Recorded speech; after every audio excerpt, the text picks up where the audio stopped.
welcome up here, as we play this little video right here, make sure to welcome to the stage your friend of mine, Roger Harry. Give it up.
Alright, Ed made this question really easy, so you guys should be able to get this real quick. I'm going to go with the first person to raise their hand. One word, what have we been talking about for the past 3 words? Gage. He has no idea. Yeah. James. One word. Bam! Yeah. Alright, today, I had kind of, when I first talked to Patrick about jumping into Student Impact, I asked him when I came, I said, hey, listen, I'd love to share my story for all the students. I've shared this story, I don't know, hundreds of times in front of different people, and he said, yeah, let's just try to figure out when will be a good week to do it, and we started doing the identity series, and he asked me, he said, hey, listen, I think it'd be great for you to wrap this up. So kind of today, Ed kind of just talked about the last 3 weeks, kind of a few things that we've been talking about, and I'm going to try to tie those into my story for you guys to hopefully kind of grasp it a little bit more. And hopefully, by hearing a story of somebody you know, or it'll help you just to kind of understand it a little bit, of the idea that we're kind of trying to get at here and how that actually has played out in my life. Basically, so the first thing we talked about was kind of we're made in the image of God. God made us, so He gave us our identity. The second thing was that kind of people kind of can influence us on how we use that identity. Godly people can influence in godly ways. Other people can influence us in other ways. And then if the two previous things are true, what are we created for? What's that purpose that Ed talked about? So Andy Stanley at camp, one of the things he said, and it's kind of, you're going to kind of see two sides of my story. And it kind of hits right on what Andy talked about at camp. He said, basically, we're either walking towards God or we're walking away from Him. There's basically no in between. It's either towards God or away from Him. And that's kind of how my life has played out. And there's 3 characteristics in me that I'm kind of, and there's probably more, but these 3 really stick out. And there's 3 things that I know that kind of God put in me. This is who I am as a person. And as you guys, as I'm talking, I want you guys to be thinking kind of what are some characteristics maybe God gave you. And we're going to talk about that in small group as well, so we can kind of hit on that. I'm going to set this up here so I can kind of try to keep an eye on time and make this happen pretty quickly so I don't bore James to death. He doesn't like more than about, 10, 15 minutes?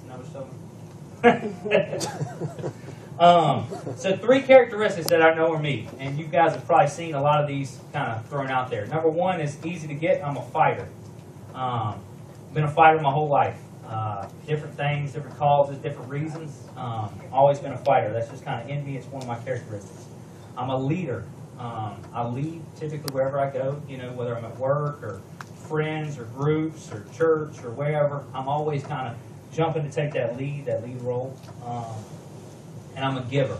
I give of my time, money, just my whole life. I'm just kind of being a given individual. It's kind of those 3 things that kind of stood out within me. So just to jump on my story, I'll hit real quick on a few things. I was born in Virginia. Parents were married, got divorced when I was 3. I moved down here with my mom. Only saw my dad probably once or twice a year for a week in summertime, a little bit of Christmas typically. Different years will play out different ways, but he was kind of a rough character, and my mom didn't like me hanging out with him that much, so she limited how much I could see him. We moved here. We moved into a duplex, and if y'all don't know what a duplex is, it's a house that has 2 houses within it. We rented one side, and family rented the other side, and that family had a child by the name of Jason. He was the same age as me, and we were best friends. Basically, that's how I met him. I was 3 years old, hung out, played, and we were young kids all the way up till older. We were always kind of hanging out. And you'll kind of hear him kind of jump in my story a few different times. That's why I bring him up. We went to church regularly. I was baptized when I was 8. I went to church camp, VBS, did the whole deal, kind of knew God or whatever. Kind of felt like I knew about God, knew the church deal, knew I needed to get baptized, did that at 8. In 6th grade, kind of, for me, that's when my life kind of took off. For you guys, that's middle school. For me, that's my last year of elementary school. We didn't do middle school. We didn't even do middle school. We did junior high, and I started that at 7th grade. So at 6th grade, it's kind of when I start kind of finding who I am, or trying to play with my identity, I guess, figure out who I am. And I get in my first real fight at school. I don't even remember what it was about. I remember some kids started mouthing off, and we went at it. And so that kind of fighter in me kind of came out at 6th grade. I go to middle school the next year, 7th grade. Life gets kind of crazy for me. I start smoking weed, drinking, dipping, smoking cigarettes. Just kind of went that direction with my life. Those are kind of how I chose to make my decisions. Interesting little piece of my story. First time I ever smoked weed was with my dad, so for me it wasn't that big of a deal. It was kind of normal. It's part of family life. As soon as I started doing those things, that leader mentality came out in me. I tried leading others to do the same thing that I did. Hey, come hang out with me. Let's, live in that party lifestyle. It's fun. You should come check it out. And so I would lead other people in that direction. Throughout middle school, high school, I was suspended multiple times for fighting. I couldn't even tell you how many. Anytime, for many different reasons, whether it was a friend of mine, somebody was trying a friend of mine, I'd fight. If somebody smart off of me, I'd fight. Just for whatever reason, I would fight. Very much, constantly, that would play out in my life. Up until I'm about 15, I guess that's 8th grade, 9th grade, can't really remember. But, my life's fine. I'm doing these things, I'm making these decisions, but my life's fine. My mom makes good money. We live kind of a middle-class lifestyle, do what I want to do. I'm a little bit spoiled. And when I was 15, my mom died from brain cancer. Kind of rocked my world a little bit. And I kind of just basically said that, this is the deal. That was the leader of my life, and now I'm the leader of my life, and I'm going to do what I want to do. And nobody's going to tell me what to do. I moved in with my dad. He actually moved down here when my mom died, and I moved in with him when I was 15. And so, like I told you, first time I smoked weed was with him. So that was a different lifestyle living with my dad. We went from living middle class to living very, very low class. I lived over off Roswell's Ferry in a teeny little house that we rented very cheap. And literally, gunshots at night, that was a typical thing. Prostitutes walked the street where I lived. We were definitely in the lower class side of town. And so life was just different over there. And it didn't bother me. It kind of fit who I was at the time, so I was okay with it. And he sold drugs, he sold weed, so I would get weed, and so I would give weed to my friends. It was like, hey, I have it, so here it is. So kind of that giver mentality in me kind of started rising up. When I turned 16, I had my license about 6 months. I got arrested for the first time for possession of marijuana. Been arrested multiple times. About that time, I also started having sex, leading girls into that direction, so that leader mentality would come out in me. After I was 16, I got arrested, I think 4 times I got charged with assault.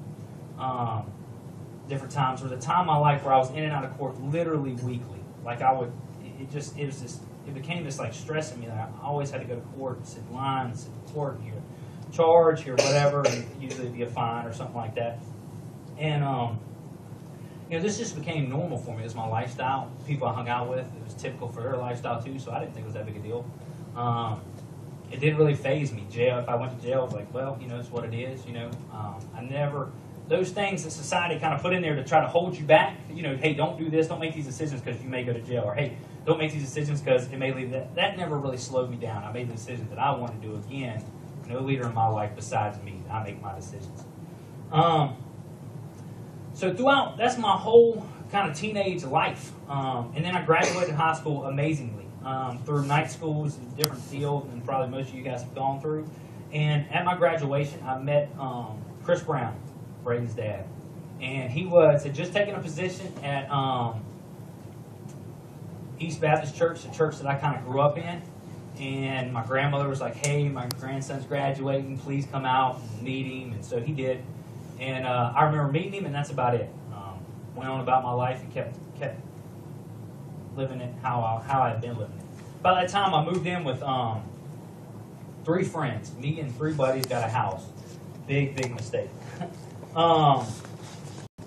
This is, I graduated high school and I'm kind of working and we pay our bills, but we are partying a lot because there's literally no hold back at that point. Because even before, when you say, well, I'm going to make my own decisions, you still kind of had to put up with people's mouth if they didn't like your decisions. You know, I'm still living with my dad or I still see my grandmother.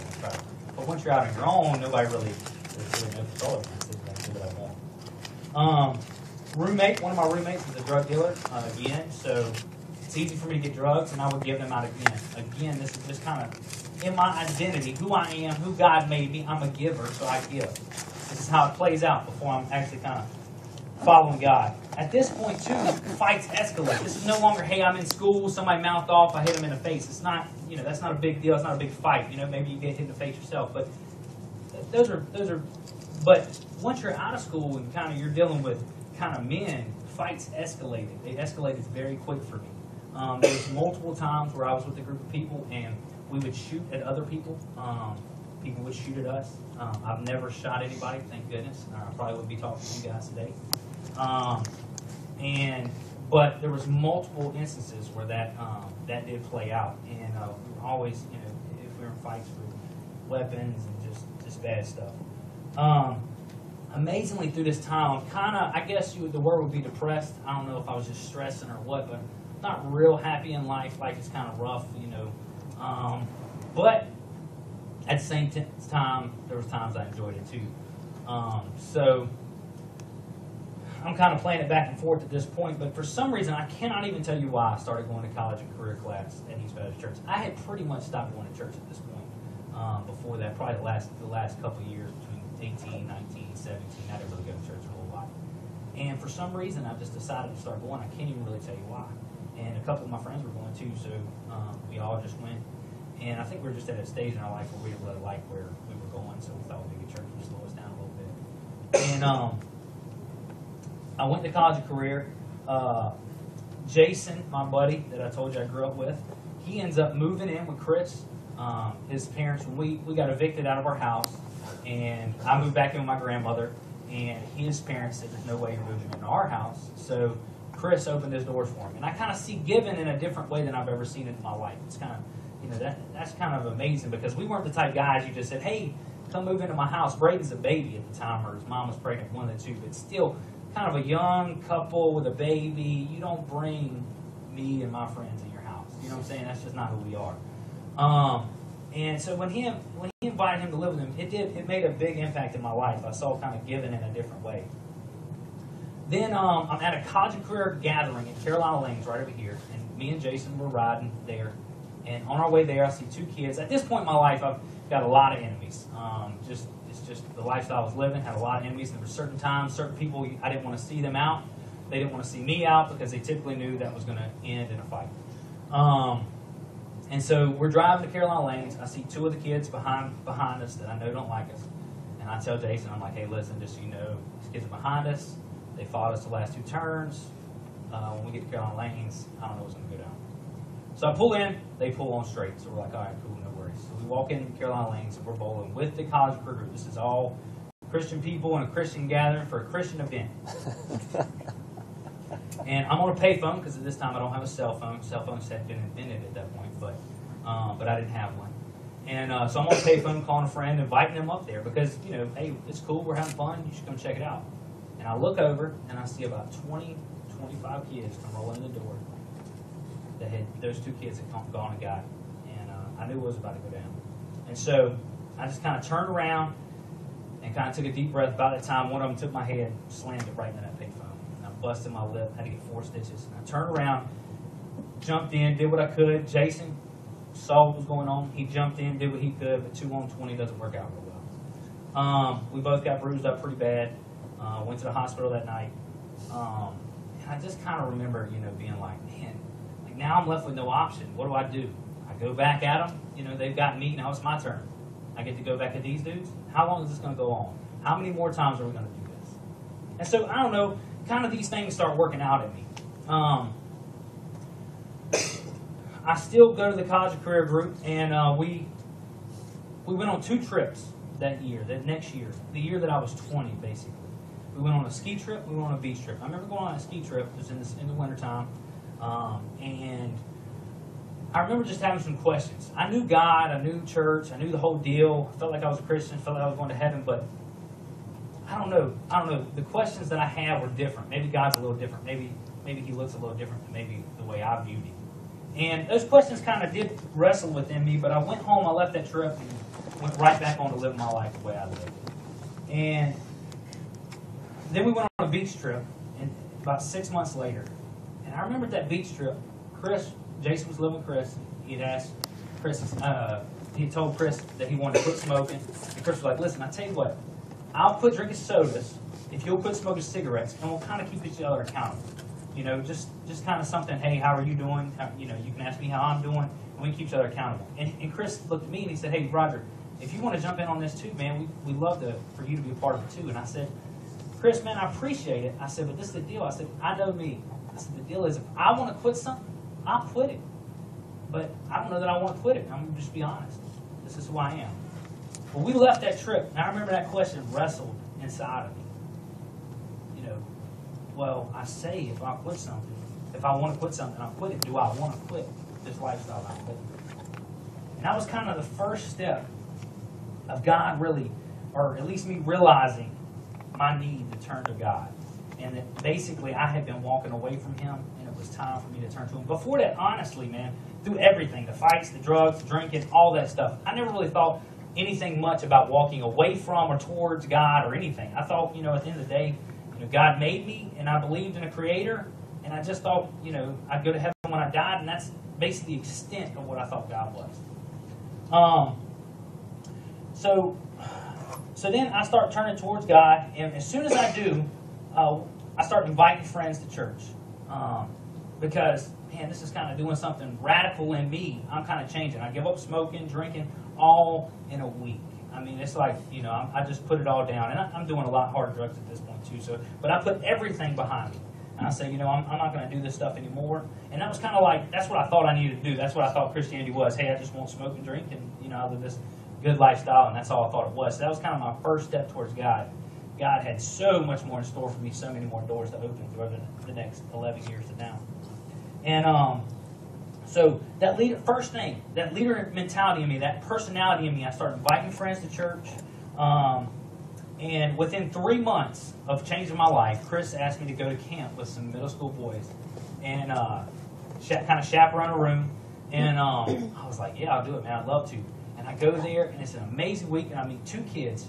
And those 2 kids' names are Matt Bolin and Jonathan Heaton. And I met some other kids at the time. But these 2 kids really stuck out to me because their past was similar to my past. Their parenting and their childhood was kind of rough. And one of them, his dad had sold coke, spent 7 years in prison, got out, rough character, that's what he knew. Another one spent most of his times in group homes. Kind of mom couldn't deal with him, so she put him in a group home, and he'd go in there for a month, and he'd come out, and he'd go in there for 6 months, and he'd come out. So, I kind of related with these kids, and I immediately start fighting for their lives. That fighter mentality in me rises up again, but it rises up as God kind of put it in me for it. And I start fighting for these kids. I start fighting for a relationship with them. About a year and a half later, I get married. Me and Jessica had met. We dated for 5 months. We're engaged for 6, and I get married. And kind of that leader mentality takes over again. I really take to heart being the leader of my household and kind of lead in my family, and I just love that opportunity. And God kind of opened that door and showed me, hey, I made you a leader. This is where I want you to go with that. I've had since then I've had 3 children. Just amazing. I can't explain to you. Watching each one of my children be born, 3 miracles in the flesh. It's just amazing to me. It changed my life. And you talk about being a giver. I will give my life for those kids. And God just really showed me, hey, this is why I made you a giver. This is why this is why I gave you that identity. 6 years after changing my life, my dad, still the hard guy. He's always, in fact, when I first made my changes, my dad literally told me, I'm ashamed you will not smoke weed with me. You won't even smoke a joint with your old man. That's what my dad told me. And 6 years after I've changed my life, my dad gets diagnosed with lung cancer and cirrhosis of the liver. He's going to live 30 days. That's it. Doctors told him he's going to die. And so I had taught my dad a little bit about God. He would always tell me, son, me and God are good. Don't worry about it. Me and God are good. Don't worry about it. Me and God are good. So knowing that my dad has 30 days, I'm like, I'm not settling for me and God are good. I said, Dad, look, I said, I'm just going to be honest with you. I said, you're not going to make it through this. And I said, I need to know that you're, saved, that you're going to go to heaven, that you know your Creator. And he looked at me, he said, son, he said, I understand kind of where you've been going, what you've been talking to me about for the last 6 years and the last week of my life. He said, I prayed to God like I've never prayed. He said, I know I'm going to die, and I'm okay with that. And he said, I know that I have a relationship with Christ, and I understand what that means now. And at first, I was kind of hesitant. I didn't even know if I really believed him. I was like, I don't know. But that next 30 days, it was amazing. There was a time he witnessed to a friend. I'm sitting there with him. I'm like, what are you doing? I could not believe it. He's telling him, listen, you need God in your life. I promise you. It'll change your life. I've lived my life without him for too long. I can't tell you all the great things he's done for me and for my son. One night, we're sitting there, and we're just talking. And, and I'm about to go to bed. And I'm spending a lot of time with him. Obviously, I'm going up to Virginia to see him because that's where he's living at this time. And so that night, he reaches over and he says, son, I want to pray with you. You know what that means to the boy? I can't tell you what that meant to me. It was amazing. And there's just so many things when I could see God put this identity in me. This is who God wanted me to be, to change these people around me, to change a generation. See, my dad, he was the way he was because his dad was the way he was. And his dad was the way he was. This is a generation of things. And see, that's not how it's going to be for my kids. And it's amazing. So that leader mentality in me and that fighter in me fought. I had to fight back, being too proud to talk to my dad about God. That was pretty tough. So that fighter mentality rose up in him. Since then, I've walked a friend who was addicted to heroin, got clean, went to rehab, came out, got on fire for the Lord, was living his life for the Lord, and then he relapsed. And I had to walk him through that. I had to fight with him. I had to fight with him to get back off these drugs, man, to stop letting this thing take your life, man. Take everything. I mean, he's got a baby. It's just like, dude. And I've had to fight and give him my time and give him my efforts. And I see why God made me a fighter. My sister and her daughter, you met my nephew, so his sister and his mom have no relationship whatsoever. And I fight with them to mend their relationship and act like mother and daughter.